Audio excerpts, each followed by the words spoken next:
यार अभी तो मैं घर पे हूँ थैंकफुली मैं क्वारंटीन नहीं कर रही, आइसोलेशन में नहीं हूँ बिकॉज आपको पता ही है कि I got a little one जो कि he is only 7 weeks old. तो मैं इंशाल्लाह लाहौर में टीम को ज्वाइन करूँगी लास्ट वीक में।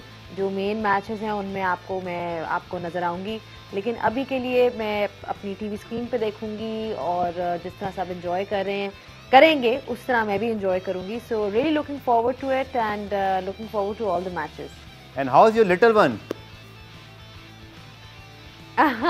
लिटिल वन ठीक है, वो बिल्कुल आपको पता ही है कि कैसा होता है जब आपका एक छोटा बेबी होता है, तो बस फिर रातों को नींदें चली जाती हैं और सुबह में जो है वो सोता है। तो हमारी भी नींद जो है वो कुछ उड़ी हुई है, बट अब मेरा ख्याल है जो नींद वाकई उड़ाएगा ना वो है HBL PSL 7, because I feel कि PSL की एक जो खासियत है कि वो हर साल बेहतर होता है, बड़ा होता है एंड हर साल आपको एक्साइटिंग मैचेस और कुछ नया देखने को मिलता है।